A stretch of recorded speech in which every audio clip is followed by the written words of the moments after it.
बादशाह के 3 बेटे। बहुत पुराने समय की बात है। एक ऐसा दौर था जब बादशाहों का राज था और इंसाफ, ईमानदारी और इज्जत को सबसे बड़ी दौलत माना जाता था। एक बहुत बड़ी सल्तनत पर एक समझदार और दयालु बादशाह हुकूमत करता था। उसका नाम था सुल्तान जलालुद्दीन। सुल्तान सिर्फ लड़ाइयों में फतेह नहीं था, बल्कि अपनी प्रजा के लिए वह एक रहमत की तरह था। सब उसकी इंसाफ पसंदी और रहमदिल स्वभाव की मिसालें देते थे। उस सुल्तान के 3 बेटे थे, तीनों बहादुर और समझदार, लेकिन हर एक की सोच अलग। सबसे बड़ा बेटा था शहजादा शाहमीर, बहुत अक्लमंद, लेकिन कभी कभी घमंड में डूब जाता था। मंझला बेटा था शहजादा तैमूर, नर्म दिल, सब्र वाला, लेकिन फैसला लेने में थोड़ा झिझकता। सबसे छोटा था शहजादा अयान, सादा दिल, सच्चा और मोहब्बत से भरपूर, लेकिन इतना चालाक नहीं था जितने उसके भाई थे। सुल्तान की उम्र ढल रही थी। अब उसे फैसला करना था कि कौन बनेगा अगला बादशाह, लेकिन किसे चुने। हर बेटा खास था, कोई अक्ल में आगे, कोई दिल में। इसलिए सुल्तान ने तय किया, एक इम्तिहान लिया जाएगा। एक दिन सुल्तान ने दरबार में सबको बुलाया। उसने तीनों बेटों को सामने खड़ा किया और कहा, मेरे बेटों, अब वक्त आ गया है कि तुम में से कोई मेरी जगह ले, लेकिन यह फैसला यूं ही नहीं होगा। तुम तीनों को मैं एक एक सिक्का दूंगा और उस सिक्के से तुम्हें एक कमरा पूरा भरना है, किसी भी चीज से, लेकिन सिर्फ उसी सिक्के में जितना खरीदा जा सके। सबसे पहले गया शहजादा शाहमीर। वह बाजार से गया और सबसे सस्ती चीज, सूखी घास ले आया। उसने पूरा कमरा घास से भर दिया। कमरा भर तो गया, लेकिन उसमें कोई खुशबू नहीं थी, कोई रोशनी नहीं थी। फिर गया तैमूर। उसने कुछ ताजे फूल खरीदे। कम सिक्के में थोड़े ही फूल आए, लेकिन उसने प्यार से सजाया। कमरा महक उठा। अंत में आया अयान। वह बाजार नहीं गया। वह रात में एक छोटा दिया लेकर आया और बस जैसे ही दिया जलाया, पूरा कमरा रोशनी से चमक उठा। अगले दिन सुल्तान ने तीनों कमरे देखे। फिर बोला, शाहमीर, तुमने कमरा भरा, लेकिन उसमें कोई रूह नहीं थी। तैमूर, तुमने खुशबू भरी, लेकिन वो भी कुछ देर की थी। लेकिन अयान, तुमने सबसे सस्ती चीज से रोशनी फैलाई। और यही असली बादशाह की पहचान है, जो अंधेरे को मिटा दे। दरबार में तालियां बजने लगीं। सुल्तान बोला, अभी फैसला नहीं हुआ है, लेकिन इस पहले इम्तिहान में अयान ने बाजी मार ली है।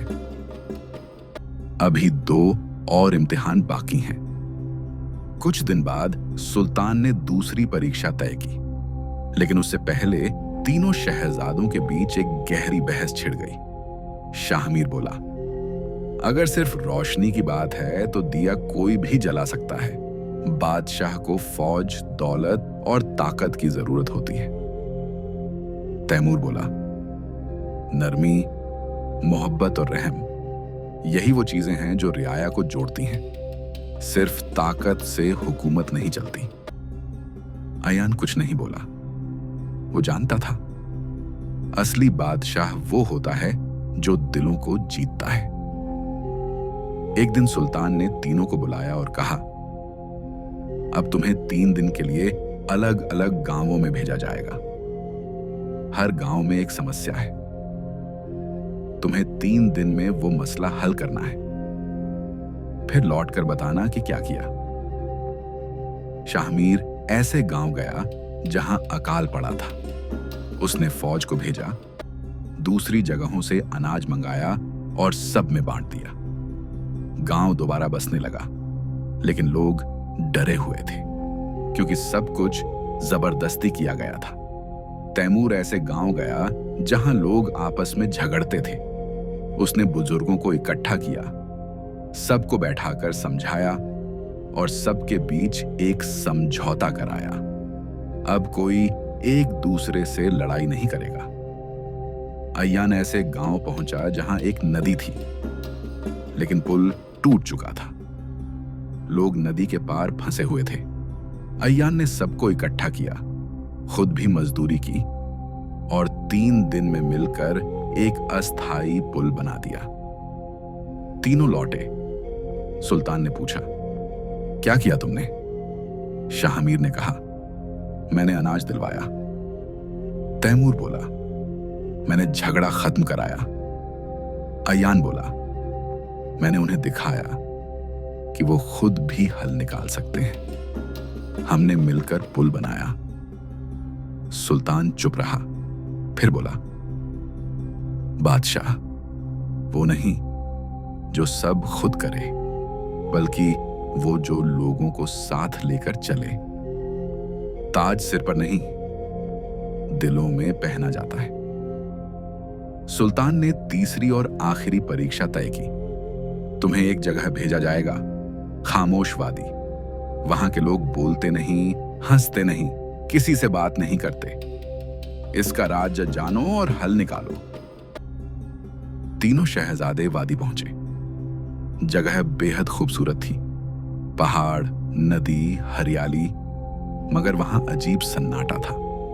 न बच्चे खेलते, न कोई आवाज। हर चेहरा बेजान, हर जुबान खामोश। शाहमीर को लगा कोई दुश्मन का जादू है। उसने पहरे बिठा दिए। तैमूर ने बुजुर्गों से बात करने की कोशिश की। सब चुप थे।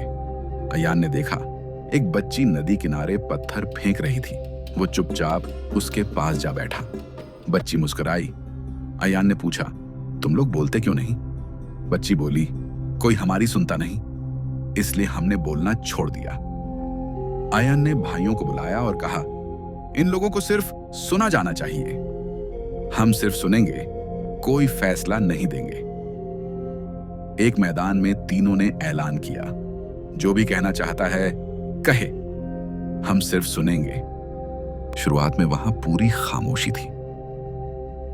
फिर एक बूढ़े इंसान ने धीरे से बोलना शुरू किया, फिर एक औरत ने, फिर एक नौजवान ने।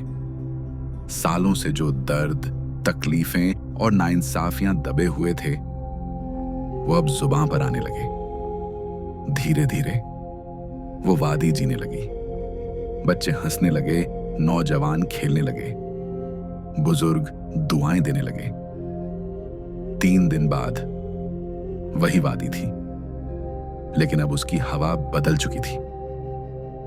वो जिंदा हो चुकी थी।